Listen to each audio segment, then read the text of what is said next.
अरे वाह वाह, तरबूजों को खाने में उतना मजा नहीं जितना तरबूजों को नष्ट करने में आ रहा है। यहाँ पर आकर मैंने कोई भी गलती नहीं की। यहाँ पर तो कितनी सारी फसलें खड़ी है खाने के लिए। वो सुअर जंगल से भाग कर आया था। वो प्रत्येक दिन लोगों की फसलों को बर्बाद कर रहा था।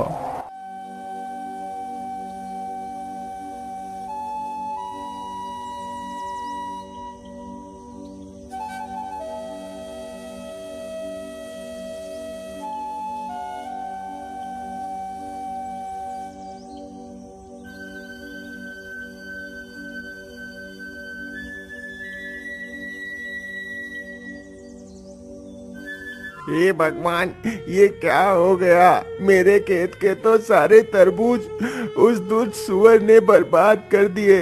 अब मैं क्या करूंगा? अपना पेट कैसे पालूंगा?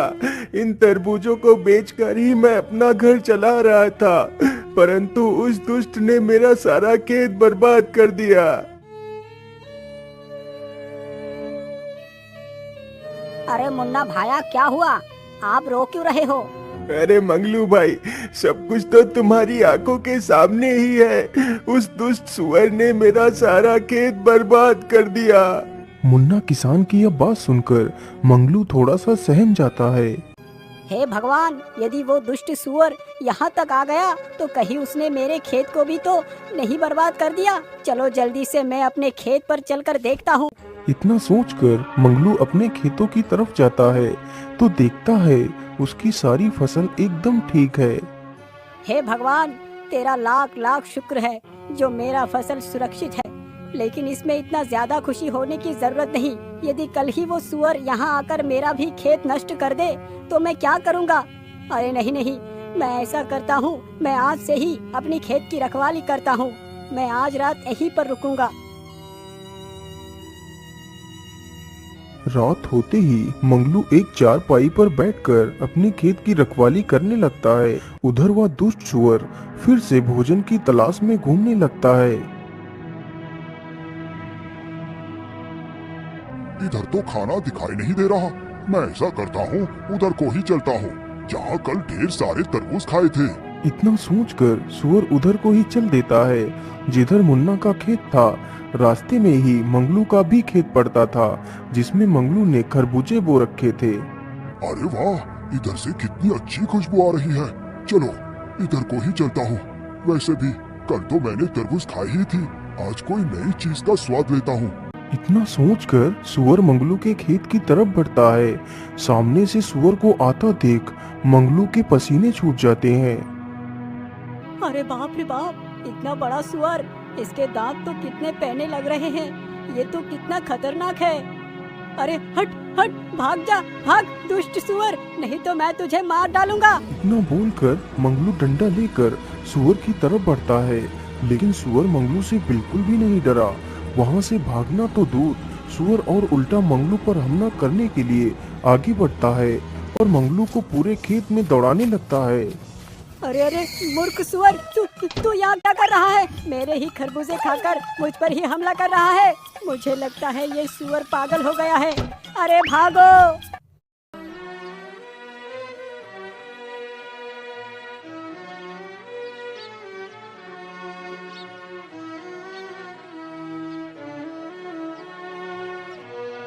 हे भगवान, ये सब क्या हो गया?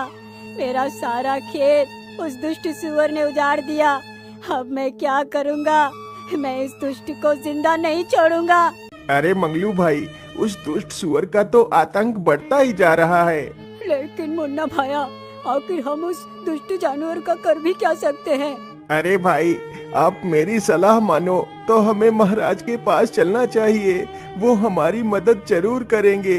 इतना सोचकर मंगलू और मुन्ना तथा गांव के कुछ लोग राजा के महल में पहुंचते हैं। महाराज, हमारी सहायता कीजिए, हमें बचा लीजिए महाराज। अरे आप लोग शांत हो जाइए। बोलिए, आप लोगों की क्या तकलीफ है? राजा के पूछने पर गांव के सभी लोग बारी बारी से राजा को उस सुअर के बारे में बताते हैं। आप लोग शांत हो जाइए। मंत्री जी, उस सुअर ने जिस को भी नुकसान किया है उसे 10-10 सोने की मोहरें दे दी जाए और पूरे राज्य में ये घोषणा करवा दो, जो कोई भी उस सुअर को जिंदा या मुर्दा लाकर मुझे देगा तो मैं उसे मुंह मांगा इनाम दूंगा। राजा का आदेश होते ही सैनिक पूरे राज्य में घूम घूम कर घोषणा करने लगते हैं। सुनो सुनो सुनो, हमारे राज्य में एक दुष्ट सुअर घुस है। यदि कोई भी इंसान उस सुअर को जिंदा या मुर्दा पकड़कर महाराज के सामने पेश करेगा तो महाराज उसे मुंह मांगा इनाम देंगे। सुअर इतना ज्यादा खतरनाक था कि किसी की भी हिम्मत नहीं हुई कि उसे पकड़ने के लिए जाए और अपनी जान जोखिम में डाले।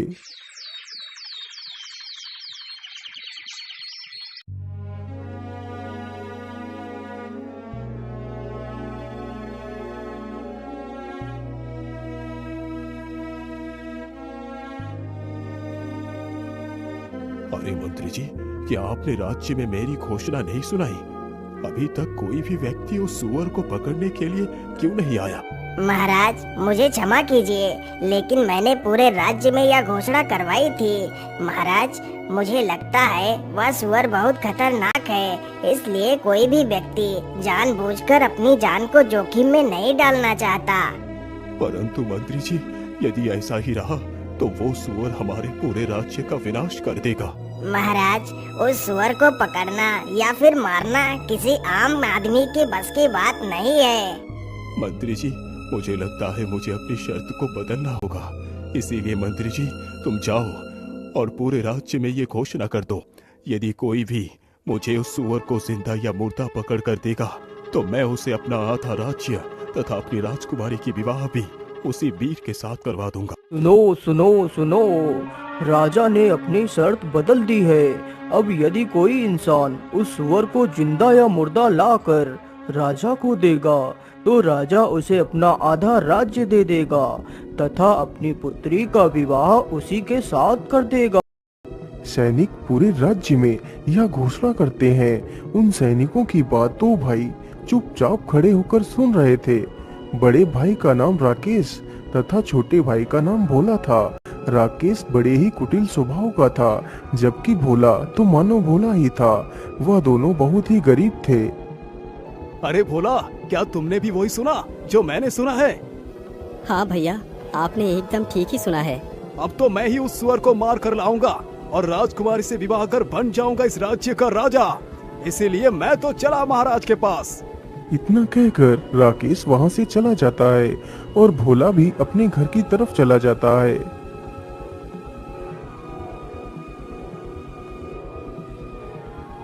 महाराज, मैं लाऊंगा उस दुष्ट सुअर को मारकर। राजकुमारी से तो सिर्फ मैं ही विवाह करूंगा।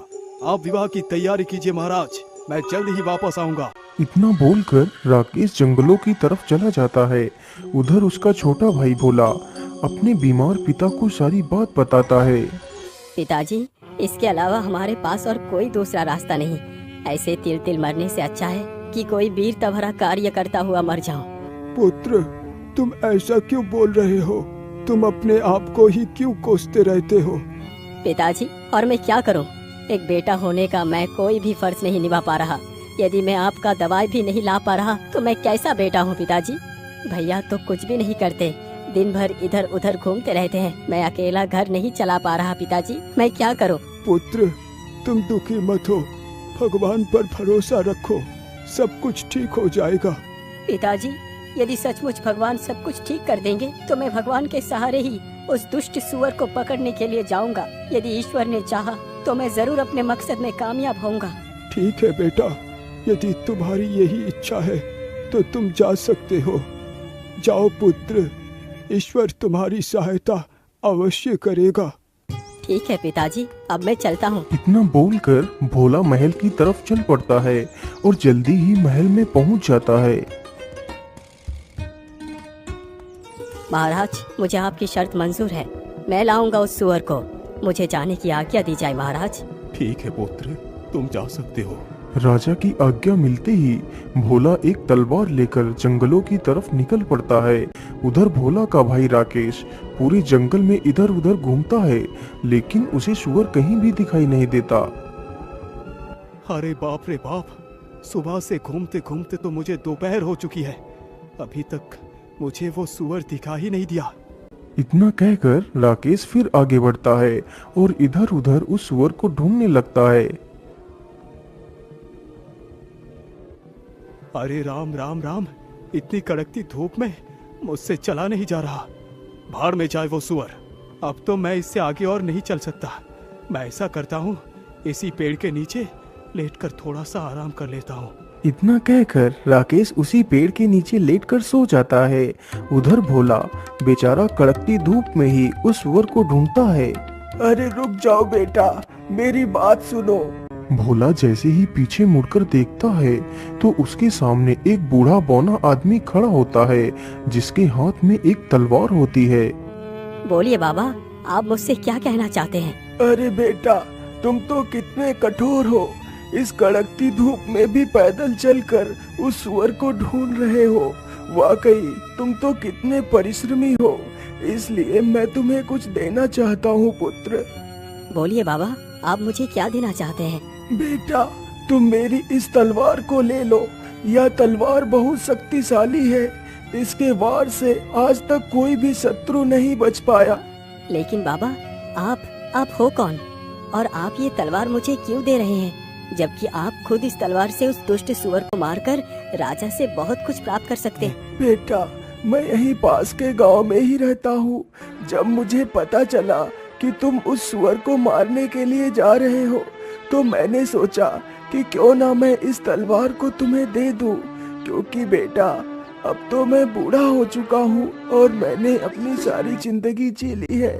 लेकिन अभी तुम्हारी तो सारी जिंदगी पड़ी है जीने के लिए। इसलिए बेटा, मुझसे ज्यादा तुम्हें इस तलवार की जरूरत है। इसलिए तुम इस तलवार को रख लो। ठीक है बाबा, लाइए मुझे अपनी तलवार दे दीजिए। अच्छा बाबा, अब मैं चलता हूँ। इतना कहकर भोला हाथ में तलवार लेकर जंगल में आगे बढ़ता है। भोला चलते चलते एक गुफा के पास पहुंचता है।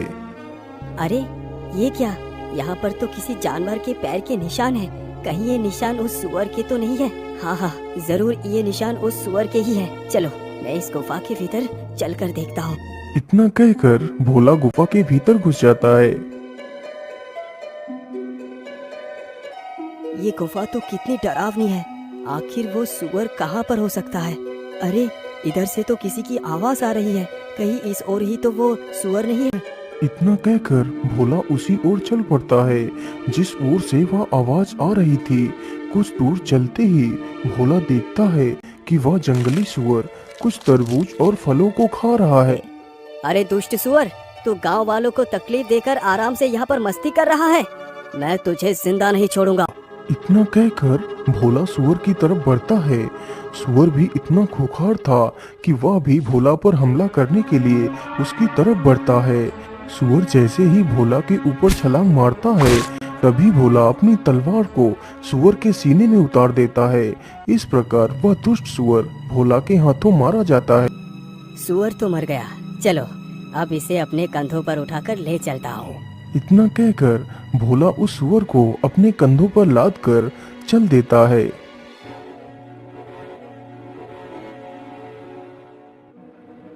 भोला चलते चलते वहीं से गुजरता है जहाँ पर उसका बड़ा भाई एक पेड़ के नीचे लेटकर सो रहा था। अरे बड़े भैया तो यहाँ पर सोए हुए हैं। चलो मैं उन्हें जगाकर अपने साथ ले चलता हूँ। कहीं किसी जंगली जानवर ने इन्हें यहाँ पर देख लिया तो उन्हें नुकसान भी पहुँचा सकते हैं। अरे भैया उठिए और देखिए, मैं उस सुअर को मार कर ले आया हूँ। भोला के इतना बोलते ही राकेश की आंखें खुल जाती हैं। भोला के कंधों पर उस सुअर की लाश को देखकर राकेश की तो आंखें फटी की फटी रह जाती हैं। अरे भोला, तुमने अकेले ही सुअर को मार दिया। तुम तो कितने वीर हो। भैया ये सारा कमाल इस तलवार का है। लेकिन भोला, सारा कमाल इस तलवार का है, वो कैसे? मैं कुछ समझा नहीं। फिर भोला सारी कहानी अपने बड़े भाई को सुनाता है। ओ अच्छा, तो कमाल इस तलवार का है। मुझे कुछ भी करके इस सुअर को हथियाना होगा। यदि ये सुअर को लेकर राजा के पास पहुंच गया तो राजा का आधा राज्य तथा राजकुमारी इसकी हो जाएगी।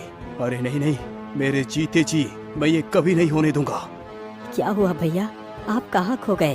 अरे नहीं नहीं नहीं भाई, मैं ये सोच रहा था कि तुम इस सुअर का शिकार करके काफी ज्यादा थक गए होंगे। तुम ऐसा करो, इसी पेड़ के नीचे लेटकर थोड़ा सा आराम करो। मैं अभी तुम्हारे लिए कुछ फल लेकर आता हूँ, तुम थोड़ा सा कुछ खा लो, फिर हम घर चलेंगे। ठीक है भैया, जैसी आपकी इच्छा, मैं यहीं पर रुक जाता हूँ। इतना सुनकर राकेश जल्दी ही वहाँ से चला जाता है।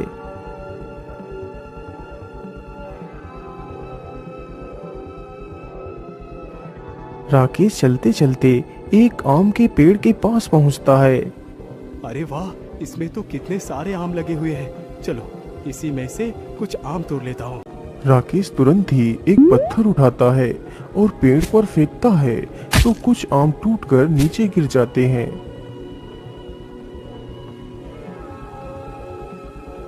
मैं ऐसा करता हूँ, इन आमों के ऊपर इन जहरीले पत्तियों का रस लगा देता हूँ। भोला जैसे ही आम खाएगा तो उसका काम तमाम हो जाएगा।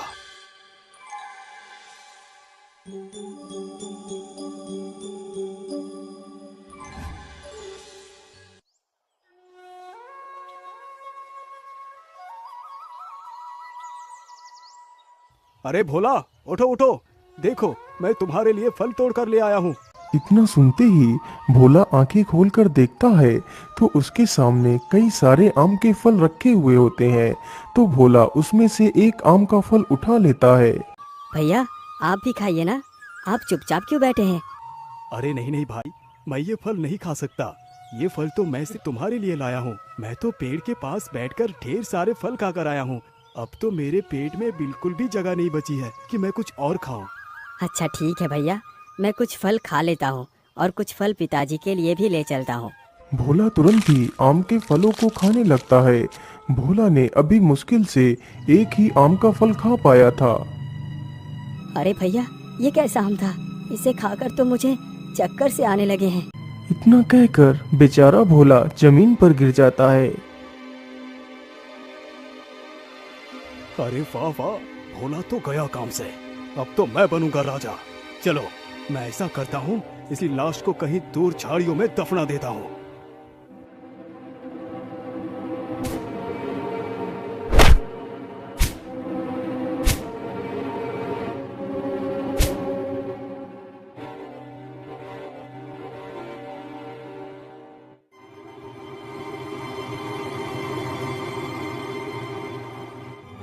हाँ हाँ, अब तो गड्ढा लगभग खुद के तैयार हो चुका है। चलो अब भोला को इसी गड्ढे में दफना देता हूँ। राकेश तुरंत ही भोला का एक हाथ पकड़कर उसे खींचता हुआ गड्ढे के पास ले जाता है और उसे गड्ढे में गिरा देता है। फिर उसके ऊपर मिट्टी डालने लगता है। कुछ देर में ही राकेश ने भोला को मिट्टी से ढक दिया। राकेश जल्दी ही उस मृत सुअर को अपने कंधे पर रखता है और महल की तरफ चल देता है। राकेश चलते चलते जल्दी ही महल में पहुंच जाता है। राजा राकेश के कंधे पर लदे उस सुअर को देखकर आश्चर्य में पड़ जाता है। आखिर इसके जैसा मूर्ख और घमंडी इंसान मेरा दामाद बनेगा? यदि मैंने अपना राज्य इसके हाथों में सौंप दिया तो मेरे सारे राज्य का विनाश ये खुद ही कर देगा। अब क्या करूं?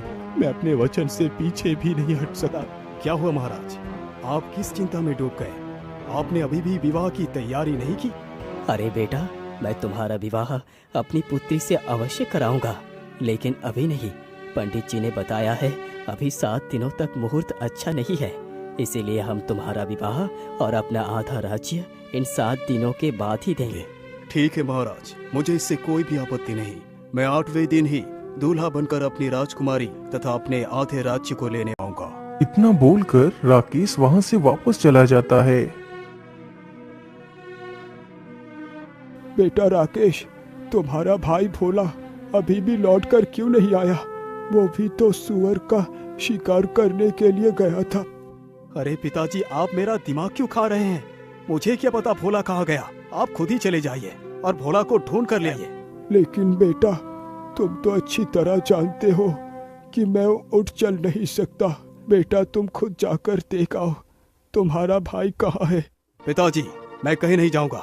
यदि वो वापस नहीं आया तो इसका मतलब उसे किसी जंगली जानवर ने खा लिया होगा। अरे नहीं नहीं बेटा, तुम ये कैसी बातें कर रहे हो? तुम इतने कठोर मत बनो। ये मत भूलो कि वो तुम्हारा ही भाई है। बेटा, बुरे वक्त में एक भाई ही दूसरे भाई का सहारा बनता है।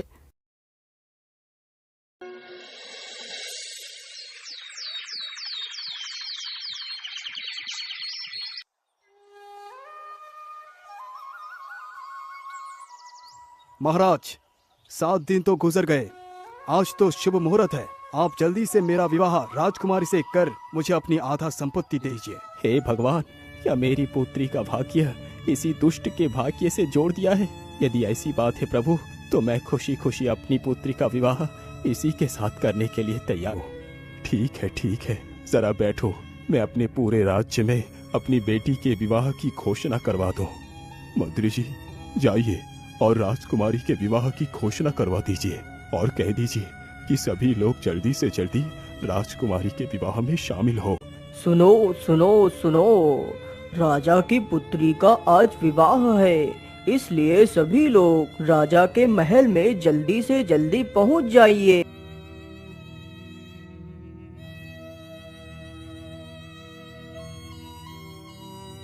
रुक जाइए पंडित जी, ये विवाह नहीं हो सकता। अरे भोला बेटा, तुम कहाँ से आ गए? तुम तो मर गए थे। नहीं महाराज, मैं मरा नहीं, लेकिन मुझे मारने की पूरी कोशिश की गई थी। लेकिन भोला, तुम्हें किसने मारने की कोशिश की? बताओ मुझे। महाराज, मुझे मारने वाला कोई और नहीं बल्कि मेरे बड़े भैया ही है। लेकिन भोला, तुम इतने दिनों से थे कहाँ? फिर भोला अपनी सारी कहानी वहां पर खड़े सभी लोगों को सुनाने लगता है।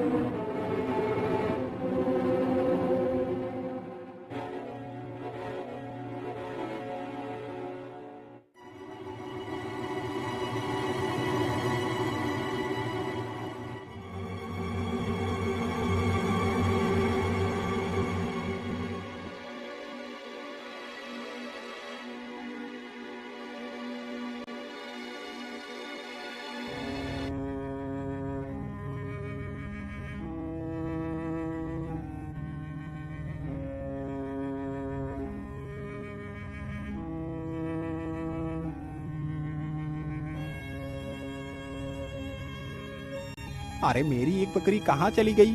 अभी तो मेरी दोनों बकरियां यहाँ पर घास खा रही थी, लेकिन अचानक से कहाँ चली गई?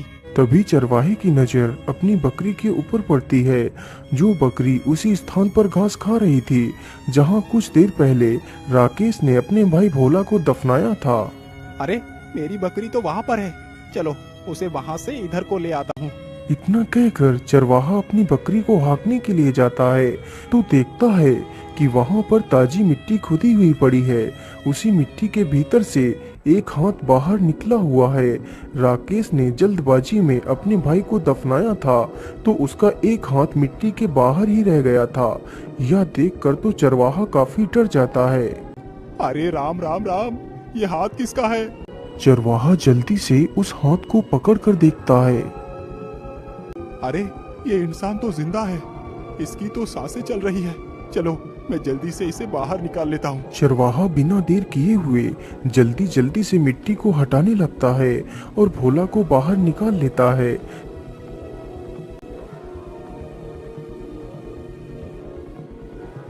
अरे भाग्यवान, तुम जरा इसका ध्यान रखना, मैं अभी वैद्य जी को बुलाकर ले आता हूँ। चरवाहा तुरंत ही वैद्य के घर जाता है। वैद्य जी, जल्दी से हमारे साथ चलिए, मुझे एक युवक बेहोशी के हालत में मिला है, आप जल्दी से चलकर उसे देख लीजिए। चरवाहे की यह बात सुनकर वैद्य उसके घर जाकर देखता है तो भोला की सांसें चल रही होती हैं, लेकिन उसे होश नहीं आया हुआ होता है। अरे भाई, मैं तुम्हें एक औषधि देता हूँ, तुम उस औषधि को पीसकर रोज इसके तलवों पर मलना। यदि ईश्वर ने चाहा तो यह युवक जल्दी ही ठीक हो जाएगा।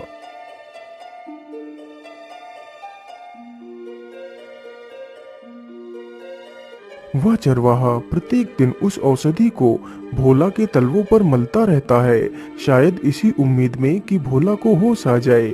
इसी प्रकार धीरे धीरे 7 दिन गुजर जाते हैं।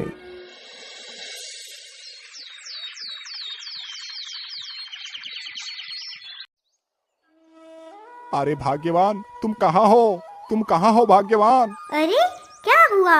आप इतना हाफ क्यों रहे हैं? बताइए क्या बात है। अरे भाग्यवान, आज राजा की पुत्री का विवाह है और जिसके साथ राजकुमारी का विवाह होने जा रहा है उसका नाम राकेश है। तुम जल्दी से तैयार हो जाओ, हमें अभी निकलना है। उन दोनों पति पत्नी की यह बातें जब भोला के कानों में पड़ती हैं तो उसे होश आ जाता है। अरे भाग्यवान, देखो इसे होश आ गया। हमारे मेहनत रंग लाई। भाग्यवान, तुम कौन हो युवक और तुम्हारा क्या नाम है? फिर भोला अपनी सारी दास्तान उस चरवाहे को सुनाता है।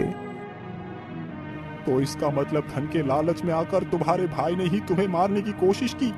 अरे भाग्यवान, तुम सुनती हो, आज तक मैं यही कहता रहा कि काश मेरा भी कोई भाई होता। लेकिन भाग्यवान, क्या भाई ऐसे होते हैं जो जरा से पैसे के लालच में अपने ही भाई का गला घोट देते हैं? यदि भाई ऐसे होते हैं तो ठीक है भाग्यवान कि मेरा कोई भाई नहीं है। मैं तो बिना भाई के ही ठीक हूँ। शांत हो जाओ पुत्र, तुम्हारे दुष्ट भाई को इसकी सजा जरूर मिलेगी और राजकुमारी के साथ तुम्हारा ही विवाह होगा और तुम ही बनोगे इस राज्य के राजा। सिपाही, इस दुष्ट को लेकर जाओ और फांसी पर चढ़ा दो। भैया, मुझे माफ कर दो। मैं धन के लालच में आकर ये भूल चुका था कि तुम मेरे ही भाई हो। मैंने तुम्हें मारने के लिए कोई कसर नहीं छोड़ी। इसकी सजा तो मुझे मिलनी ही चाहिए।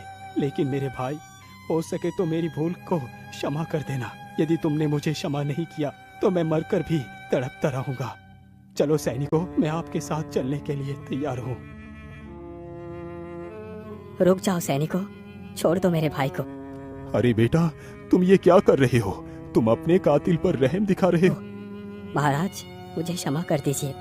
मैं मानता हूँ कि मेरे भाई ने जो भी किया है वो बहुत गलत था, लेकिन उसने अपनी गलती को स्वीकार लिया है। महाराज, जो गलती उसने की वो गलती मैं नहीं कर सकता। अपने आंखों के सामने ही अपने भाई को मरता हुआ भला कौन देख पाएगा? यदि मेरे साथ मेरे भाई ही रहा तो ये राज्यपाट, धन संपत्ति किस काम की? इसीलिए महाराज, मैं आपसे विनती करता हूँ कि आप मेरे भाई को क्षमा कर दीजिए, उसे बख्श दीजिए महाराज। भोला, तुम महान हो, तुम महान हो भोला। तुम मेरे आधे राज्य नहीं बल्कि तुम्हें पूरे संसार का राजा बना दिया जाए तो वो भी गलत नहीं होगा। तुम एक राजा बनने के योग्य हो, इसीलिए तुम्हें आज से ही अपने राज्य का राजा घोषित करता हूँ।